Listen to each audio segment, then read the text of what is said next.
পদযাত্রা বাস্তবায়ন কমিটি গঠিত হয়েছে, যে কমিটির যারা পুরো এই পদযাত্রাটি বা এই পুরো জুলাই মাসের কর্মসূচিটি যারা তত্ত্বাবধান করবেন, বাস্তবায়ন করতে কাজ করবেন, এনসিপির পক্ষ থেকে জুলাই পদযাত্রা বাস্তবায়ন কমিটির আহ্বায়ক হিসেবে দায়িত্ব পালন করবেন আমাদের জাতীয় নাগরিক পার্টির উত্তরাঞ্চলের মুখ্য সংগঠক সার্জিস আলম, এবং সদস্য সচিব হিসেবে দায়িত্ব পালন করবেন জাতীয় নাগরিক পার্টি এনসিপির যুগ্ম আহ্বায়ক।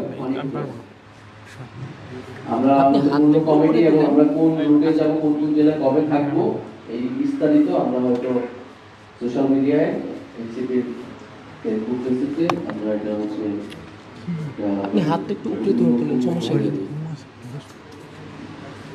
যদি আপনাদের কোনো প্রশ্ন থাকে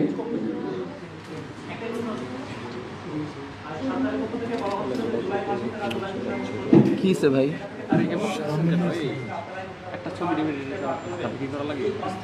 সেটাই তো আমি শুরু থেকে বলতেছি যে আমি একটা ছবি নিয়ে চলতে পারি। কি হয়েছে আপনার সমস্যা? জুলাই সনদের কথাটি বলেছে, যেটা ঐক্যমত্য সংস্কার মানে ঐক্যমত্য কমিশনের মাধ্যমে আলোচনা চলছে। আমাদের সেই ঐক্যমত্য প্রক্রিয়া আমাদের অংশগ্রহণ চলবে এবং আমরা আশা করবো যে সরকার তার প্রতিশ্রুতি অনুযায়ী 5ই আগস্টের মধ্যে এই জুলাই সনদ রচনা করবে সকল দলকে নিয়ে, ফ্যাসিবাদ বিরোধী, যা যেখানে রাষ্ট্রের যে মৌলিক সংস্কারের রূপরেখাটি সেটি উল্লেখ থাকবে। জুলাই ঘোষণাপত্র দেওয়ার মেয়াদকালটি কিন্তু শেষ হয়ে গিয়েছে কয়েকদিন আগে, যে 30 কার্য দিবস ছিল, এবং সরকারের জায়গা থেকে এখনো কোনো ধরনের বক্তব্য আসলে আসেনি।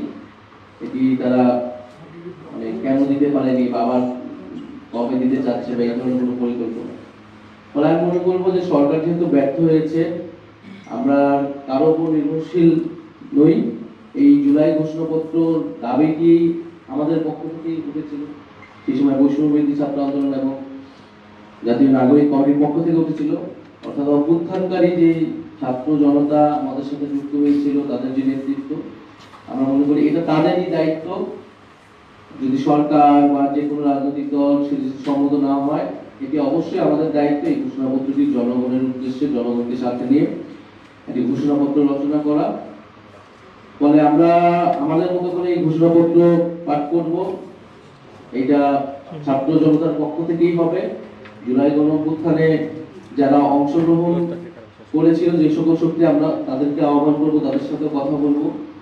আমরা সকলকে মিলে এটি, কিন্তু কেউ যদি সম্মত না হয় সেটা তাদের ব্যাপার, আমরা আমাদের দায়িত্বটা পালন করব।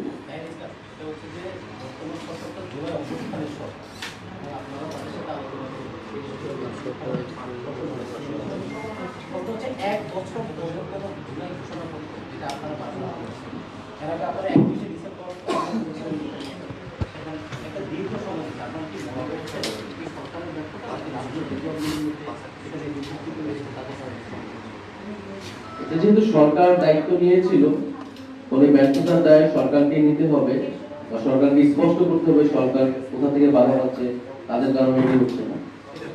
সরকার যেহেতু স্পষ্ট করেনি, আমরা মনে করি আমরা সরকারের উপর এটার জন্য নির্ভরশীল না থেকে আমাদের দায়িত্ব আমাদের জায়গা থেকে পালন করা উচিত। পরবর্তীতে সরকারের একটি দায়িত্ব থাকবে সেটাকে কিভাবে আইনি প্রক্রিয়ায় একটা আইনি ডকুমেন্টে সেটাকে রূপান্তর করা। সংবিধানে আমাদের তো অবশ্যই দাবি থাকবে এই ঘোষণাপত্র সংবিধানে অবশ্যই সংযুক্ত করতে, যে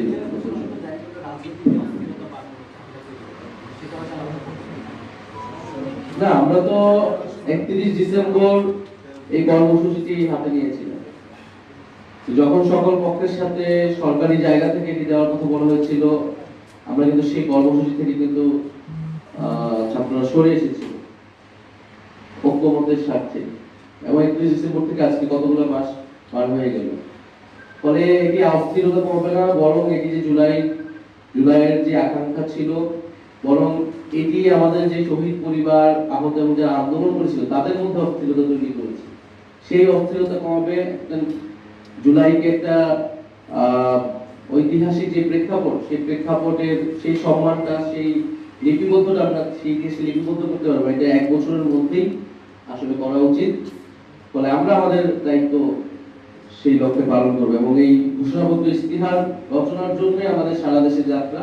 আমরা জনতার দুয়ারে জুলাইকে নিয়ে যাব, তাদের বক্তব্য তাদের প্রত্যাশা অনুযায়ী সেই ইস্তিহার এবং সেই ঘোষণাপত্র রচিত হবে। ধন্যবাদ। সেটা হচ্ছে আপনারা এনসিপির নেতাকর্মীরা বিভিন্ন সময় বিভিন্ন জায়গায় যাচ্ছেন। তাই আমি বিভিন্ন সময় বিভিন্ন জায়গায় তো এই যে জুলাই পদযাত্রা করবেন, এখানে হামলা আপনাদের সরকার রয়েছে। কিছুদিন আগেও আপনাদের উপর ককটেল বিস্ফোরণ বিষয়ে দলের সদস্য এরকম আপনারা শঙ্কা করছেন। আর এরকম প্রশ্ন আছে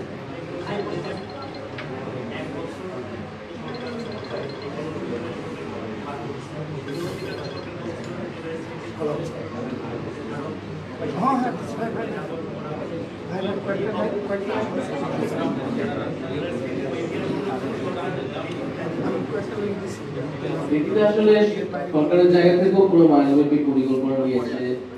গণ অভ্যুত্থান জাদুঘর যেটা সেটাও উন্মুক্ত হওয়ার কথা।